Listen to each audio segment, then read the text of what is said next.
Welcome to the We Are More podcast. My name is Alyssa. And my name's Bree. We're two sisters passionate about all things faith and feminism. We believe that Jesus trusted, respected, and encouraged women to teach and preach his word. And apparently that's controversial. Get comfy.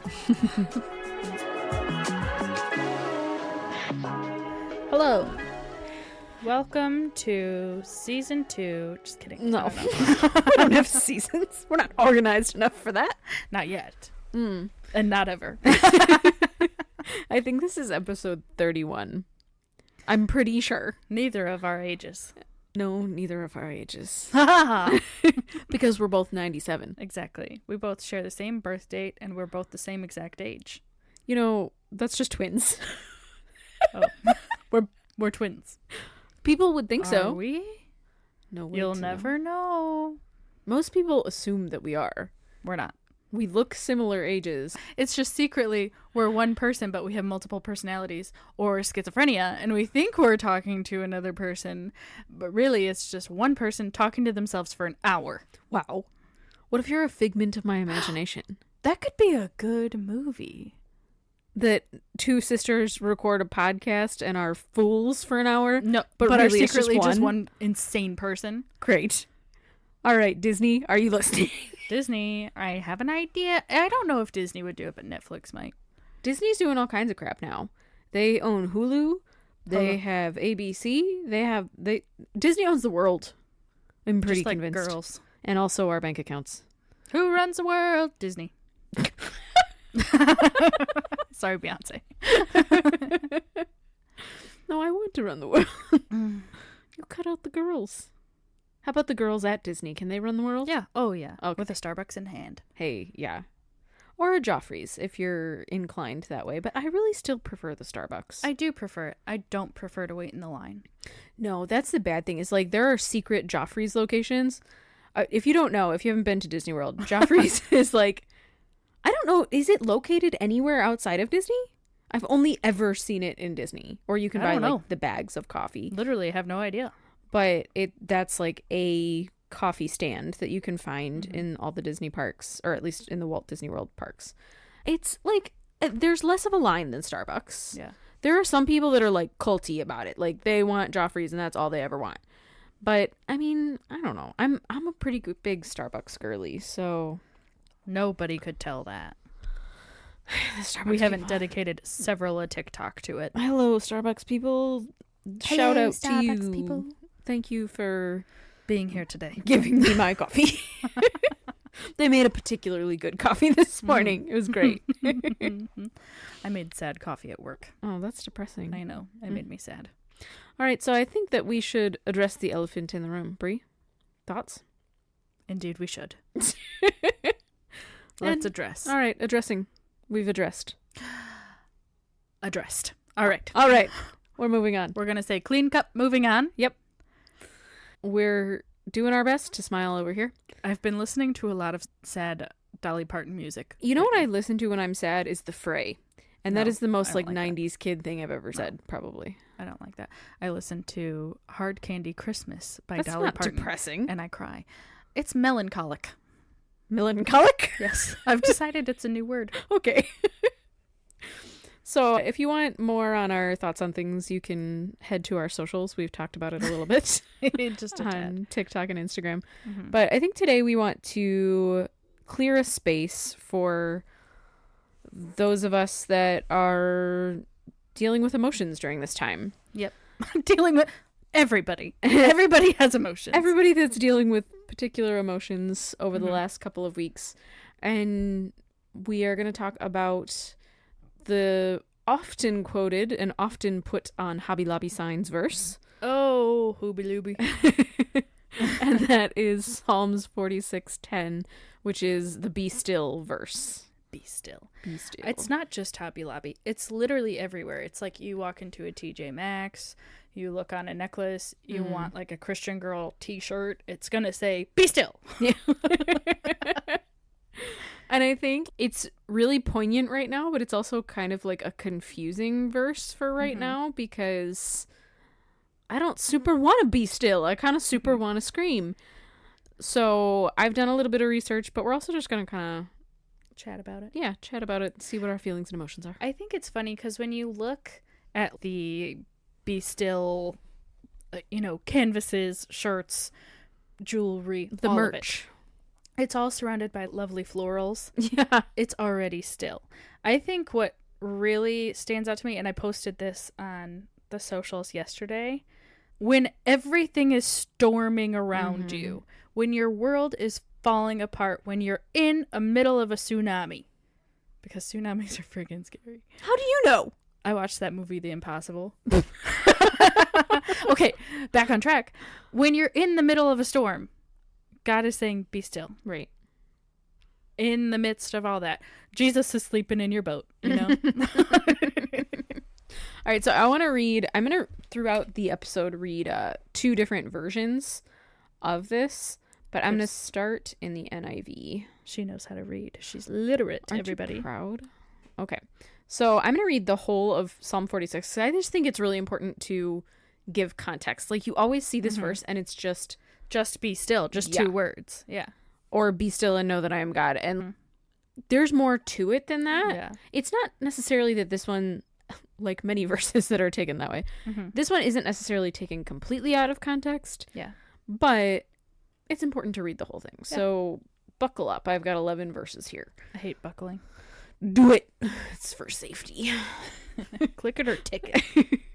All right, so this is Psalm 46, and this is the NIV. It says, God is our refuge and strength, an ever-present help in trouble. Therefore we will not fear, though the earth give way, and the mountains fall into the heart of the sea. Though its waters roar and foam, and the mountains quake with their surging. There is a river whose streams make glad the city of God, the holy place where the Most High dwells. God is within her. She will not fall. God will help her at break of day. Nations are in uproar. Kingdoms fall. He lifts his voice. The earth melts. The Almighty is with us. The God of Jacob is our fortress. Come and see what the Lord has done, the desolations he has brought on the earth. He makes wars cease to the ends of the earth. He breaks the bow and shatters the spear. He burns the shields with fire. He says, be still and know that I am God. I will be exalted among the nations. I will be exalted in the earth. The Lord Almighty is with us. The God of Jacob is our fortress. So that is a song, because it's in Psalms, so it's written to be a song. Question. Yeah. Why didn't you sing it? That's your job. The Bible doesn't necessarily specify what's going on in the world when this psalm is written. It's assumed that there's a war going on. And I believe that I'll get into some of my notes later and talk about, I think there's like a specific war that they believe it was. But like you said, this was not written in a time of peacefulness. And that's really clear based on how the author is talking. Like, the world is crumbling. Yes. We're all falling to crap. But God is stable. God is still there. God has still got things under control, even though our world is crumbling around us, and we're watching the things that we love, the things that we built, the things that we want to see in the world just shattering. I think I relate it back to, like, as I am old and aged, you know, you're able to look at like little kids' problems and be like, it's not that big of a problem. It's okay. Like, he stole your I'm blanking on everything. Wow. Where are the nouns? Toy? He stole your toy. There you go. And your world is crumbling apart, because that is the most important thing to you. Like, as you get older, you can take a step back and say, like, hey, it's not that big of a deal. Think how much bigger God is. Right. And how small and insignificant our entire planet is. And that's not to minimize what's going on in the world right now, but just to say that, like, God is that much bigger. He's got infinitely more wisdom than we have, and he can see so much further. He can see behind, in front, around. He's everywhere. He's all-knowing. One of the interesting things in this is, so the whole psalm is written from the perspective of the writer, right? So just talking about God. But verse 10, now God is talking. So there's a quote here. It's be still and know that I am God. I will be exalted among the nations. I will be exalted in the earth. So at the end of it all, God wins. Mm-hmm. And we know that, like, as Christians, as people of faith, like, we know that. Mm-hmm. I would assume most of you have, even if you're new to Christianity, you've probably heard that, like, God wins in the end. He's already won. Right, that's a pretty common one to know. I did post about that last night. But at the same time, like, I don't know that we internalize that because we don't know what that means. Exactly. What does it mean that at the end of it all, striving ceases? Mm-hmm.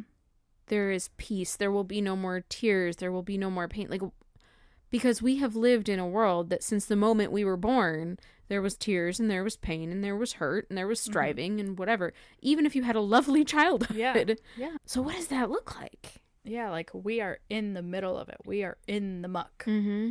How can we say that God's already won? Right. But he won when Jesus was on the cross and he made heaven available to us. Yeah. In church this week, so a bunch of my family came to our church this week. It was What's like up, family? we took up a whole row. I was very proud of us. I felt like, remember we talked about in VBS, not VBS, but whatever version of VBS we went to. Bible Time Boosters. That's it. There it is. All right. I had to sing the song in my head. I was like, who are we? Bible Time Boosters, can't you see? Wow, that's a throwback. There you go. Thank you. But I felt like I should have earned my little ribbon because I brought people to church. Anyway, so a bunch of our family came to church with us this week because, I don't know, we're very popular. We are well loved, probably. Maybe. We're not. They came because they needed to go to church. They did need to go to church. But they came for God, not you. We started a new series. And one of the things the pastor said that was really impactful to me was he said that he was going through a really hard time and he called his mom. Mm-hmm. And she said to him, this is not heaven. Yeah. The earth where we are right now, this is not heaven. Mm-hmm. It's not perfect. It's not exactly what God wants it to be. People aren't exactly who God wants them to be. Mm-hmm. There's going to be sin. There's going to be pain. There's going to be death. Because this is not heaven. However, this is also not hell. Yeah. And that hit me really hard. Because sometimes it feels like that. I totally agree with you. I got goosebumps when he said that. Yeah. So I was like, oh, it feels like that Yeah. sometimes. I was feeling it in that moment. Mm-hmm. Like, this is the worst. Yeah. It literally can't get worse than what we're feeling right now. And yet he's up there saying, but this isn't hell either. Mm-hmm. Which, what does that mean? Because if we look at hell as, and I know there's a lot of like different theological discussions about hell, but if we look at hell as kind of the end point for sin, there's nothing you can do to make it better, right? There's no striving that's gonna make the sinners more godlike. Like I don't know how to explain it, but there's nothing you can do. Mm-hmm. Your arms are tied. Your legs are tied. Right. There's no more work to be done. But that's not where we are either. Mm-hmm. People are not what God wants them to be, but we can work to help them be there. We can work to help ourselves get closer. And we can stand up and try and make the world more of what we believe God wants it to be. Mm-hmm. Which is a huge part of the reason we do this podcast. Yeah. Oh, yeah. And honestly, like, the last couple of weeks, it's kind of felt like, my gosh, why are we bothering? Like, what's the point? I've been the worst since what was it, Tuesday? I've just felt so defeated and so exhausted. That's, yeah. Absolutely exhausted. Like, we are fighting and now we have to keep fighting. Mm-hmm. My gosh. But maybe God's saying, like, you can still keep fighting, but God's already won. And I think it's like The world feels like when you're learning to do something new, you take a couple steps forward, and then you try and add on another skill, maybe. I'm going to use crocheting because I like to crochet, and that makes sense in Alyssa's brain. So you start to crochet, and you learn how to chain just a line, right? Yeah. And you're like, I'm doing great. Like 20 steps forward, right? I'm gonna make a blanket before the day is out. And then you realize that you have to learn a double crochet stitch, which is a little bit more complicated. And that feels like 20 steps back. Like, oh, now I gotta do this crap. Yeah. This is annoying. And then if you want to do a more complicated stitch, you've got to learn that one. And it's 10 steps forward, 20 steps backward, and 5 steps forward, and 4 steps backward. And it just feels like chaos. But I think the important thing to remember is we can take steps forward. Yeah. We talked about this at work the other day. Like, imagine you're climbing a mountain. Like, your life and all of women's history is a mountain. And each little move you make does not feel very significant. But when you look down and you see how far we've come, and the very fact that we can sit here and record a podcast together talking about this freely, that is progress. Right. So back to be still. No. We've gone off a little bit. But one thing I wanted to talk about was how to know when to be still. And when to shake your booty. Because I think it's a little bit, you see Christians be like, well, I'm just waiting on God. And then they sit there and do nothing. They're frozen. Yeah. Yes. They don't move forward. They don't move backward because they're so desperately waiting on God to move. And I'm not saying that God will never move in those situations. God is God and can do whatever he wants. However, I also think that God expects us to do something. Even a miracle needs a hand. We have to have quoted that 25 times now. That's not a new one. But how do you know when to fight and when to strive and when to try to push forward versus when to be still? And I think there's 2 different pieces of that. So the first one is externally versus internally. Throughout this passage, when we look at it, God never says externally, be still. Sit your butt down, do nothing. Deep thoughts. Right? I mean, like, these people are at war. He's not going to tell them, just sit where you are and do nothing. Cease striving. That doesn't make sense within this context. Even when God, in the walls of Jericho. And really the only reason that I recall that story particularly well is VeggieTales. The purple slushies. But those people are at war also, right? And even when God gives them very direct instructions, he does not tell them, just be still, I'll take care of this. He tells them, go walk around the city a whole bunch of times. Which, can you imagine how annoying? Quite. Like, not even just for the people in the city. Like, they're irritated too, but like, you have to march around the city, like, what is it, like 12 times? Yeah, something crazy. It's like being on a treadmill, I've seen that tree before. Like, I'm exhausted of this. It's dumb. And you're sitting there like, what's the point, God? You could just like snap your fingers and pew, the walls will come crumbling down. But the point is that they had to put some effort in. God was going to take care of it, and he told them he was going to take care of it, just like he's told us he's going to take care of it. But they had to put some effort in. Yeah. So externally, you have to put in the effort. Internally is different. Yeah. I think that's what's being talked about here, is to learn. And look, I'm not judging anybody, because let me tell you, I'm the least likely person on the face of the earth to internally be still. Girl. Externally, I'm still. Internally, I'm crazy. Like, even just to be very open and honest here, I deal with a lot of anxiety issues. Particularly lately, I've been having a lot of problems with it. Not just like because of the situation right now, but over the last month as I've been sick and work has been changing for me. Like, I've been dealing with a ton of anxiety problems. And so I'm not good at this, boys and girls. Like, this is not my strong suit. But I think that's what God is saying here, is internally, I need you to trust me. Yeah. I need you to stop all the panic and stop all the everything. And I know that some of us even have, medical issues where this is going to require more than just reading verses and having faith. Mm-hmm. This may require doctor's visits and therapy and things like that. And so I hope that you use that as part of your toolkit to be still.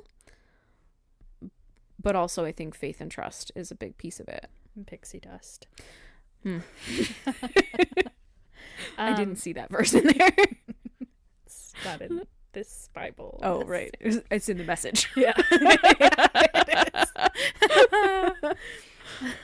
I think Bible jokes. A big part of knowing when to be still internally, externally is prayer. Mm-hmm. And I do struggle with that. Like, just remembering to close my eyes Mm-hmm. and just be in constant conversation with God. Mm-hmm. Because it is supposed to be a relationship. Right. And he does speak to you. But I think, especially, I do this. I kind of write it off as like, oh, those are just my thoughts. Oh, yeah. That's just me saying those things. Mm-hmm. When really God is like whispering in your ear saying, do this, keep going, keep fighting, or chill the heck out. It'll be okay. But the more you practice that prayer, I think the easier it gets. Yeah. And the louder maybe he speaks. Yeah. So another resource that I found, and it says how to know when God is telling you to be still. And this was, I don't necessarily agree with everything on this website, so I'm not going to like shout it out. It's a little bit shout, let it all out. Thank you. I'm full of songs today. You're always full of songs. So how do you know?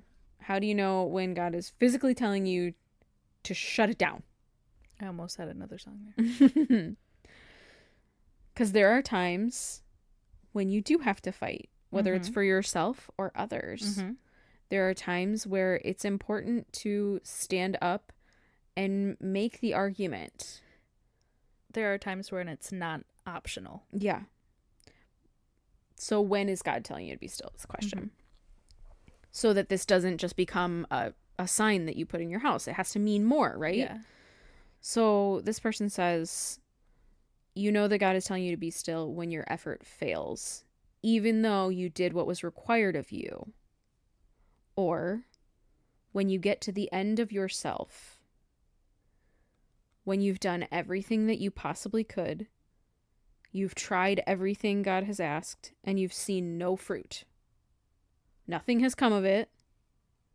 Other people have tried, and nothing has come of what they've done.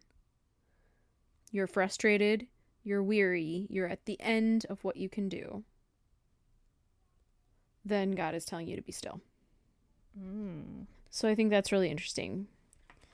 Because again, you look at God still asking something of you. So whatever you're dealing with, whatever you're going through, what is God asking of you?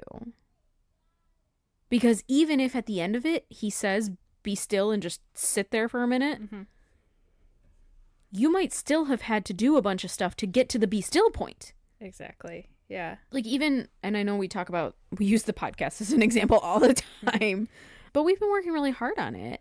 Yeah. And, I got hit with pneumonia, and we've both been hit with work a lot, and it's been busy, and it's been striving.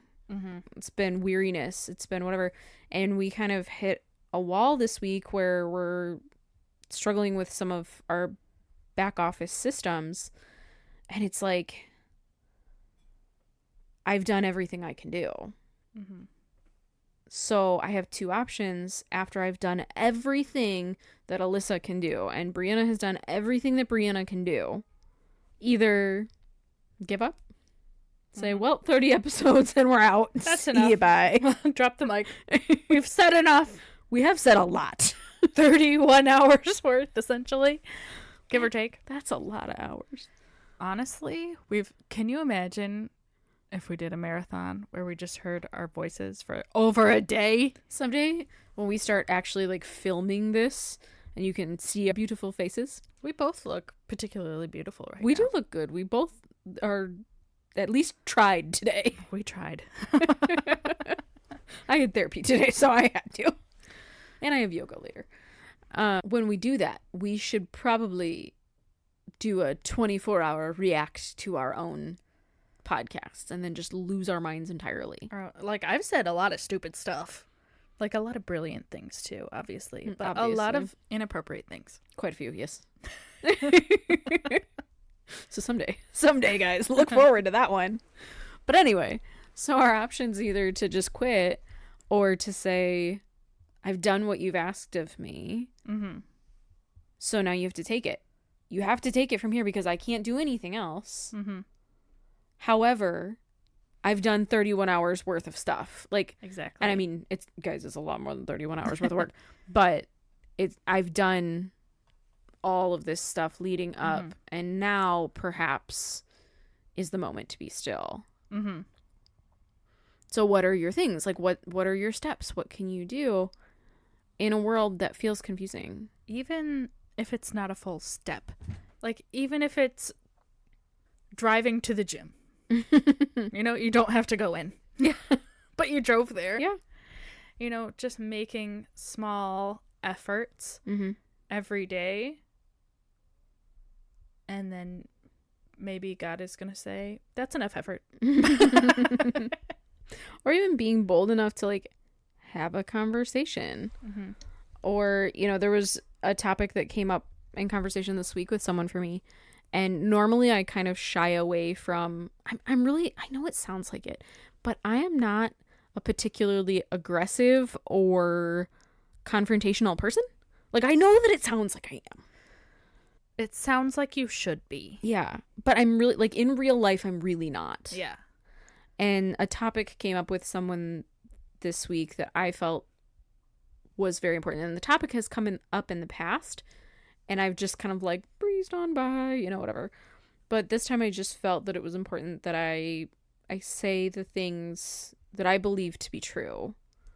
And so I said them. Mm-hmm.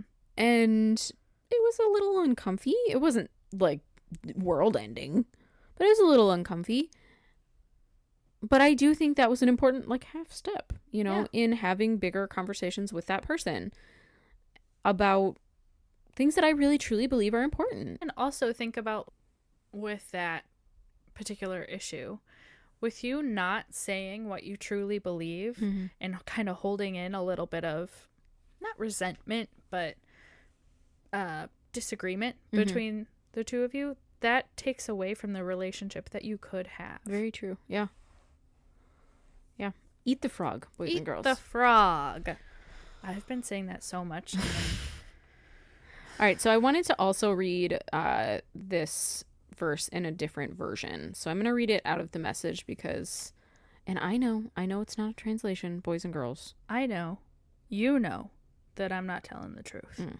So one of the things that I like about the NIV version, and this is in most of the translations, is that verse that says, and God is with her. Mm-hmm. Because, and I recognize that it's not necessarily talking about a woman. Like, it's talking about, I believe, a city. And just using feminine pronouns. But when we've said this before, because women are so rarely mentioned mm-hmm. from the pulpit, in the Bible, and not that there aren't women in the Bible, but remember, it was written by men in a patriarchal society. Yep. So we're primarily hearing from men. We're primarily hearing about men. Mm-hmm. Because men were considered more important at the time. So we're mostly hearing from and about men in church, in the Bible, in our faith. So to hear, so to hear she, her said in the Bible, I really like that. So that's why I wanted to read the NIV. Now the Message, which is not officially a translation because it's paraphrased. Right. It's not like verse for verse. Right. So they'll group verses together. So instead of having like verse 1, this section has verses 1 through 3, and they kind of combine them and pull together all those verses to get to the base message of them. So this one does not have the section that says she and her. So that's why I wanted to read the NIV first. But I think this one is cool because it's a little bit more understandable. It's a little bit more in modern day language. Again, this is Psalms 46, and that's verses 1 through 11. So it's the whole chapter. God is a safe place to hide, ready to help when we need him.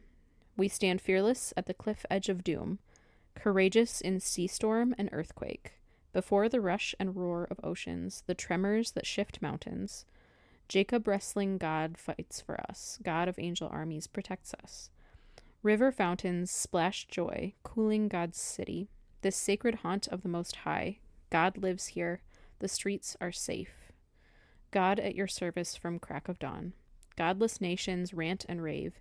Kings and kingdoms threaten, but earth does anything he says.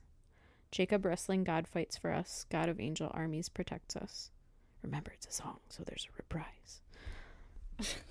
Attention all. See the marvels of God. He plants flowers and trees all over the earth, bans war from pole to pole, breaks all the weapons across his knee. Step out of the traffic. Take a long, loving look at me, your high God, above politics, above everything. Jacob wrestling God fights for us. God of angel armies protects us. So if there has ever been a better section of the Bible for right now, I don't know what it is. So I think a couple of different people on TikTok have said this. I know that there's a pastor that did like a sermon on this, but this says it's from Barbara Brown Taylor. Don't quote me on that, but quote this. It says, "The only clear line I draw these days is this. When my religion tries to come between me and my neighbor, I will choose my neighbor. Jesus never commands me to love my religion." There's another song that I was listening to last night from Lauren Daigle called "Losing My Religion." Yeah, I love that one. And I think it ties into what you were saying there. Like, forget about religion, all of the rules and regulations and grandeur of religion, and just rest in God. Because he's big old pillow. Well, I liked a couple of the things that version said, the way that it said it. So one of them was in segment 4 through 6. It's really weird to read the message and not have like distinct verses, but I do understand why they did it. It says, God lives here. The streets are safe. And I think as women in the climate we're in right now, the streets don't always feel safe. And I mean that metaphorically and practically. And that's not even just a right now thing. That's an always thing. Yeah. The streets don't always feel safe. They're not always safe for us. Practically, women have to walk around with pepper spray. Or depending on the state you're in, those little tiny tasers. And, you know, I watch this woman on TikTok all the time, and she packs women's self-defense, like she sells women's self-defense kits. And it's wild, the things that she's sending out. And it's not weapons necessarily, but just all kinds of stuff that I don't think I can name. Or even, like, girls are having to get creative because maybe carrying pepper spray isn't allowed where you're at. So they carry, like, a giant lock on a scarf so that it's easy to swing around. And I saw that on TikTok. And I mean, women are having to take, and again, this is not new, but having to take self-defense classes, having their daughters take self-defense classes, making sure that their friends are taking self-defense classes, et cetera, et cetera. And so for us, and to the women in our audience, like I'm speaking to the choir here, to the men in our audience, if you're out there, men, I want you to hear this because it's really important. The streets aren't safe for us. However, also emotionally, the streets aren't always safe for us because of things being said, whether it's online, whether it's in person, whether it's in our churches. The streets aren't safe. And if that's too broad for you, think like Texas University right now. Mm-hmm. There are people walking around with signs saying, "Your body, my choice." Right. And it's all over the internet. Women are not feeling safe. Mm-hmm. There's a Statista report. I use that for work all the time. And they said that the occurrence of essentially tweets, sexist tweets, and other social media posts is up like 600% or something like that. So I want you to understand the hurt and the pain of that. If this doesn't affect you, I want you to hear and empathize with the hurt and the pain of that, because it is our reality. Mm-hmm. So again, this isn't heaven. Mm-hmm. This is not our heaven. For some groups right now, this might feel like your heaven. But for us, this is not our heaven. Mm-hmm. However, just like in that verse, this isn't our hell either. And even though God lives in heaven, God also lives in us. Yeah. And so in God, we're safe. In God, the streets can be safe, even if in the world they're not. Would you say that this right now, the world that we live in, is not a beautiful depiction of how Christ loved the church? I would say that. So I really liked the way that the Message worded that verse, just because, and I'm sure they didn't even have that in mind when they were writing that, but that just hit me as part of it. And you'll notice that this version does not say, "Be still." What it instead says, and I think it's hilarious. Does it say "chill the heck out"? It says "step out of the traffic." Oh yeah, I did notice that. Step out of the traffic. But what an interesting way to say it. Yeah, yeah. Because like, be still. Okay, it sounds very poetic and beautiful, and I like it. Mm-hmm. But practically, you're in the middle of the road in New York City, and 7,000 cars are coming at you. And they're not stopping. Get out of the road. Get out of the road. And I think that... Get off the grass.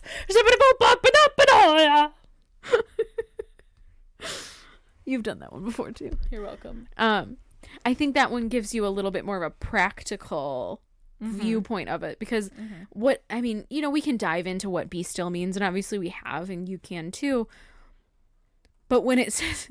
you're actively putting yourself in massive harm, in really obvious massive harm. Yes. Get out of the road, you moron.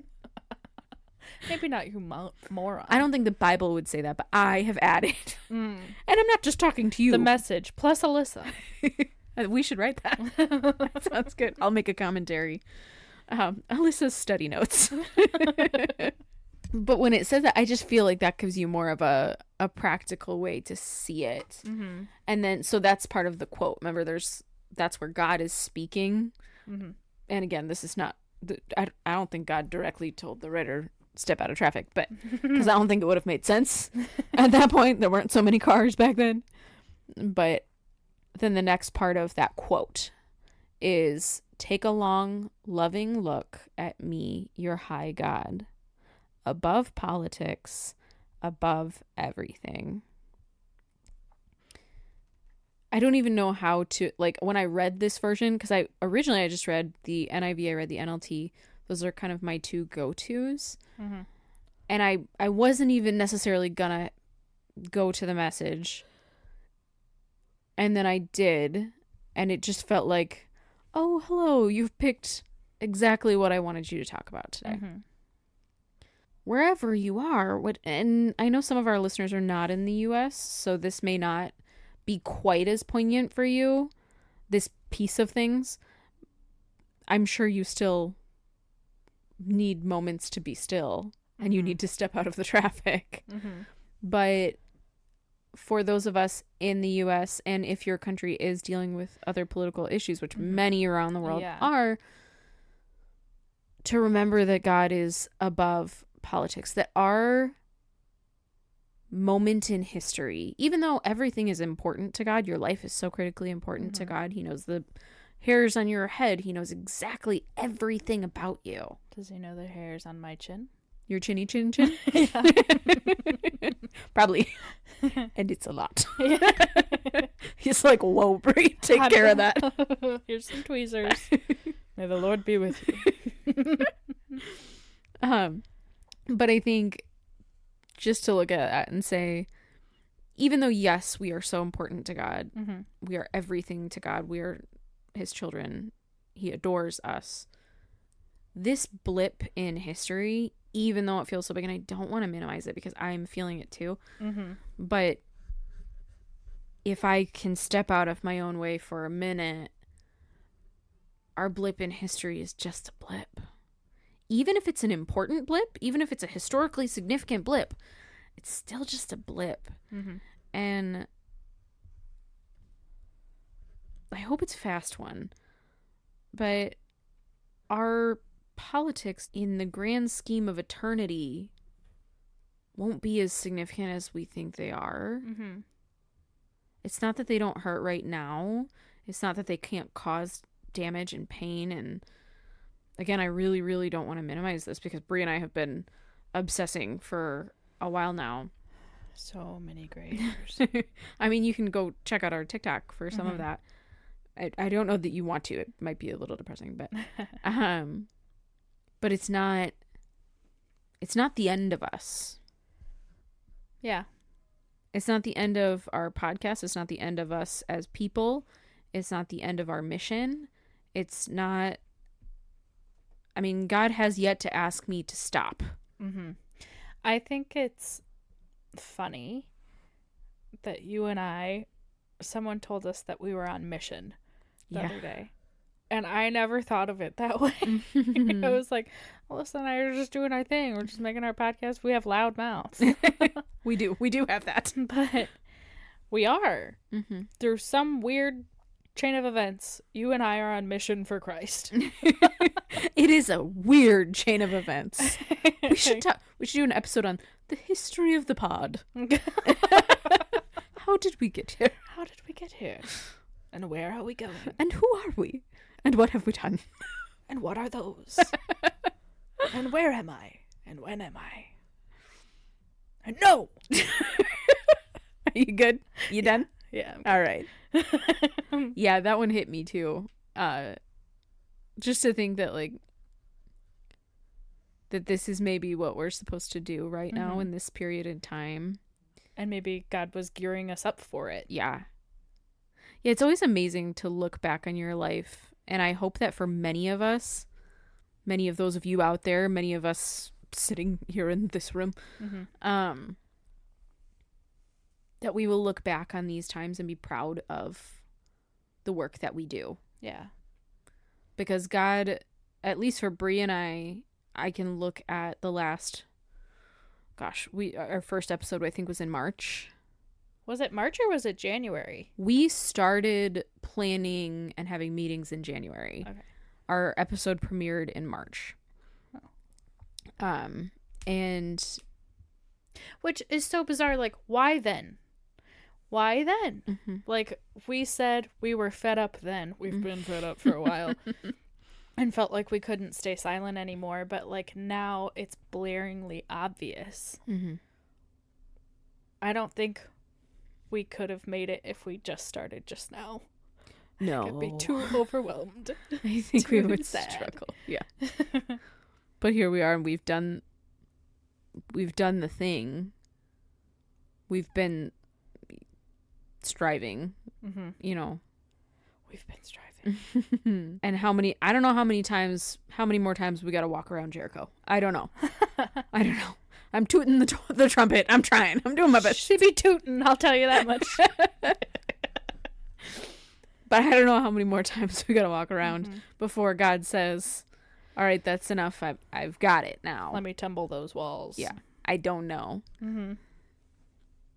I hope that we can keep going. That you guys can keep going. That together.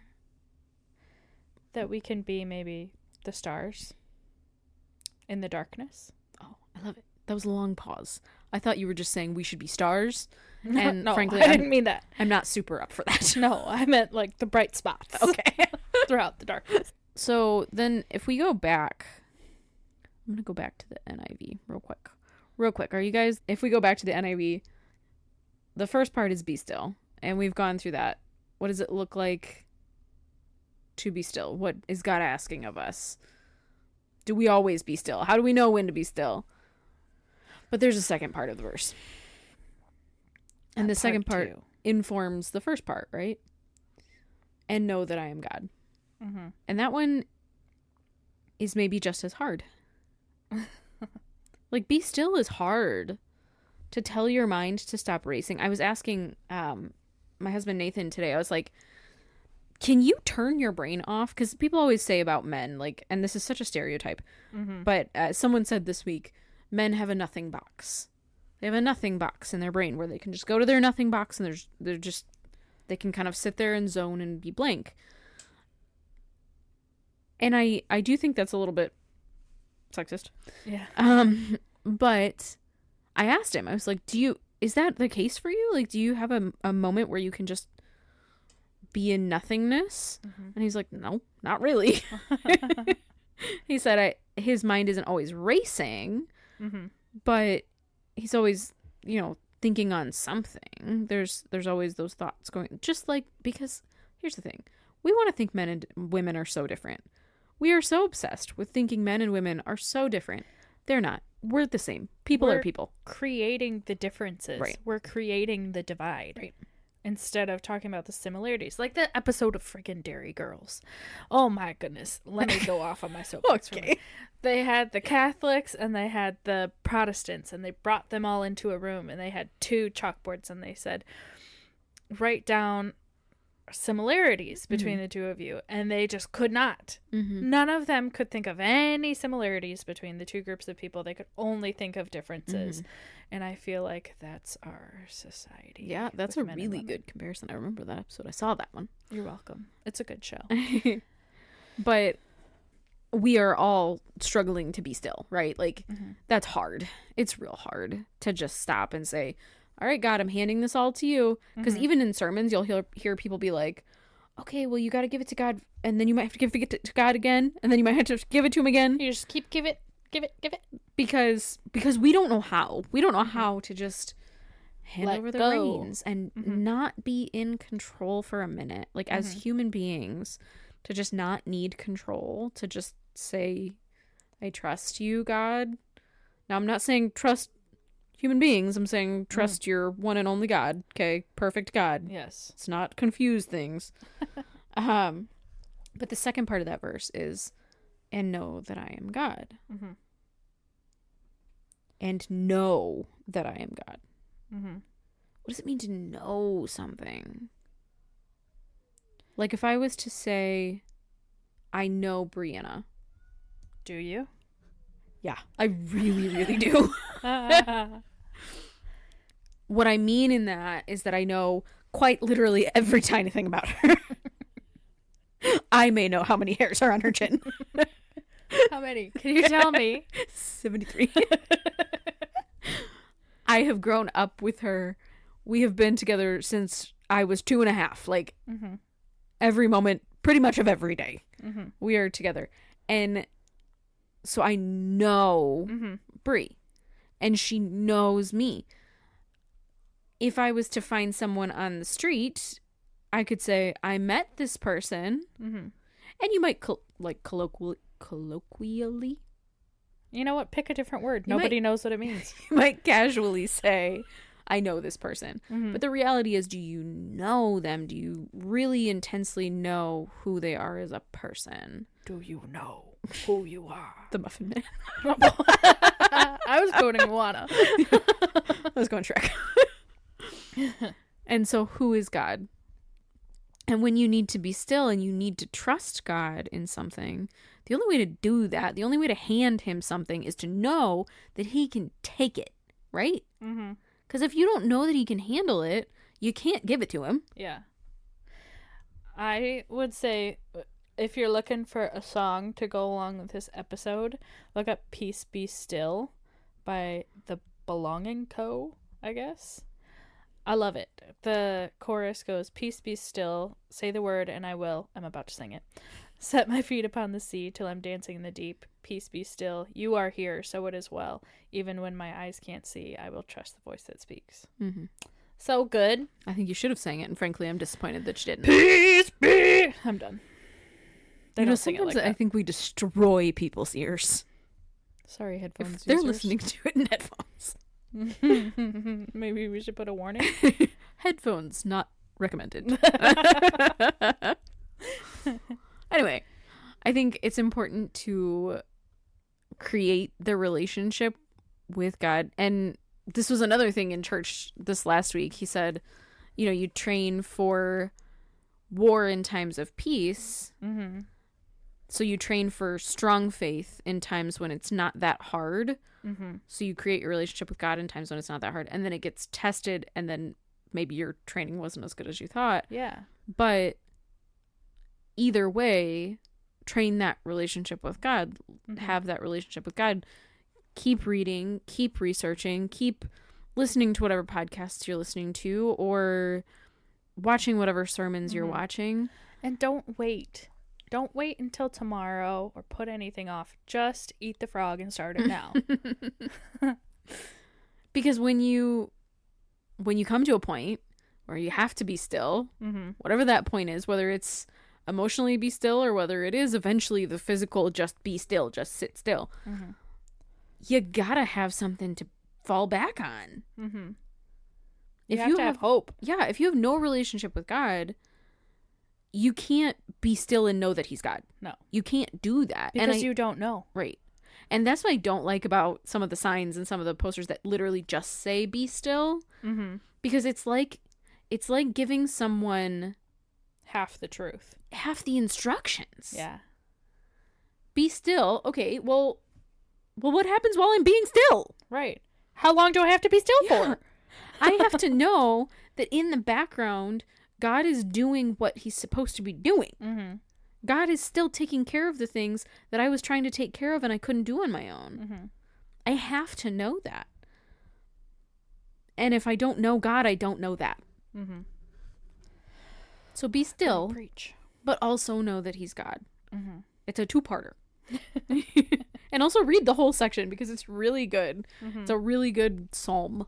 It's very good. Tattoo it on yourselves and then send us a picture. Oh, would love that.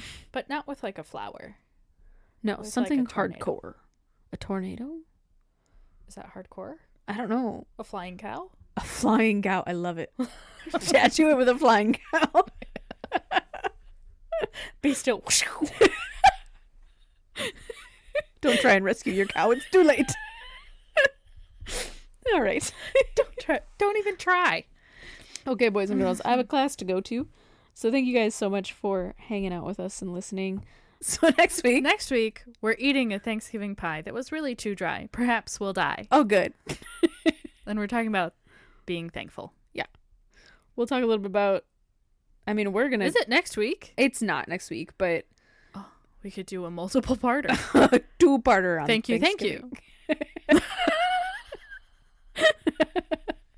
Okay. We'll see you for a Thanksgiving episode. Hey, if you know anybody who came over on the Mayflower, please share this podcast with them and say thank you. I don't think we should say thank you to the people that came over on the Mayflower. They didn't do you have great any things. tea?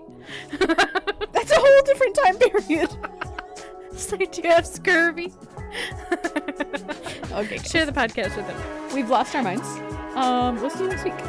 Love you. Bye.